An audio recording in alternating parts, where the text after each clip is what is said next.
Hello everyone, আসসালামু আলাইকুম। এখন সিজন চলছে তালের পিঠার রেসিপি। প্রায় সবার বাড়িতে কিন্তু তালের পিঠার রেসিপিটা বানানো হচ্ছে।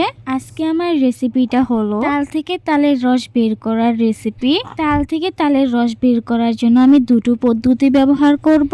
তাই চলুন দেরি না করে মূল ভিডিওতে চলে যাই। প্রথমেই আমি তালের থেকে তালের বোটা ছাড়িয়ে খোসাগুলো ছাড়িয়ে নিচ্ছি। ভিডিওতে দেখতেই পারছেন আমি খোসাগুলো কিভাবে ছাড়িয়ে নিচ্ছি। আপনারাও ঠিক এইভাবেই খোসাগুলো ছাড়িয়ে নেবেন। খোসাগুলো ছাড়িয়ে তালের ভিতরে যে বিচিগুলো থাকে সেগুলো আমি আলাদা করে নিব। আমার এই ছোট তালে কিন্তু 3টা বিচি বের হয়েছে।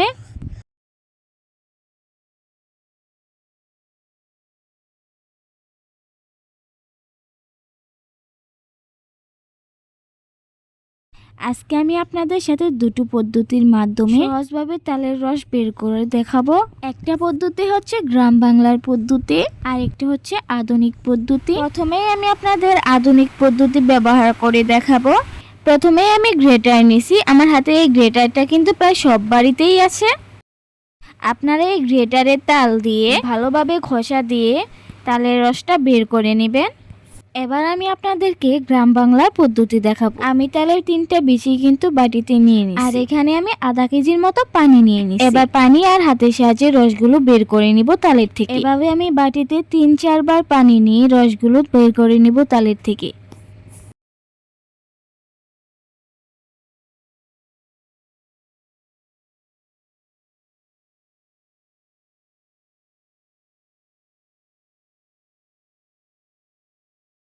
রসগুলো বের করা হয়ে গেলে ছাঁকনি দিয়ে আমি ছেঁকে নিব।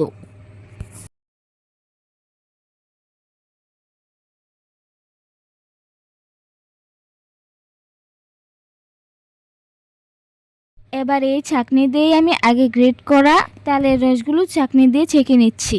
যদি আপনারা খুব সহজে গ্রেটার দিয়ে তালের রসগুলো বের করতে চান, তাহলে তালের রসগুলো বের করার পরে ছাঁকনি দিয়ে ছেঁকে নিতে হবে।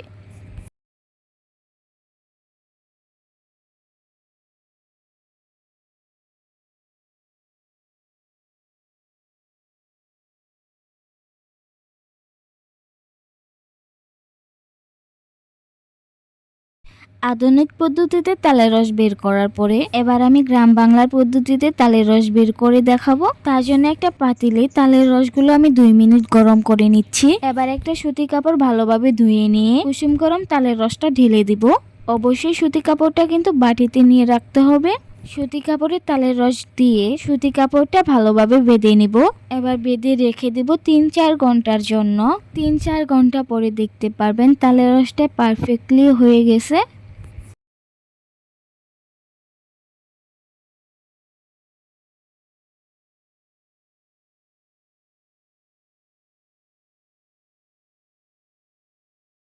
তিন চার ঘন্টা পরে আমার তালের রসটা ঠিক এইরকম হয়েছে। এবার আমি এই তালের রসটা চামচের সাহায্যে প্লেটে তুলে নেব।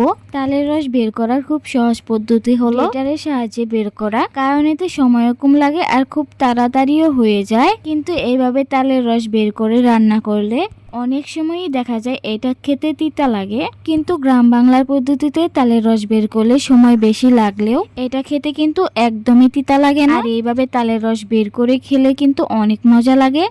তাই আমার কাছে মনে হয় গ্রাম বাংলার এই পদ্ধতিটাই সবচেয়ে ভালো পদ্ধতি।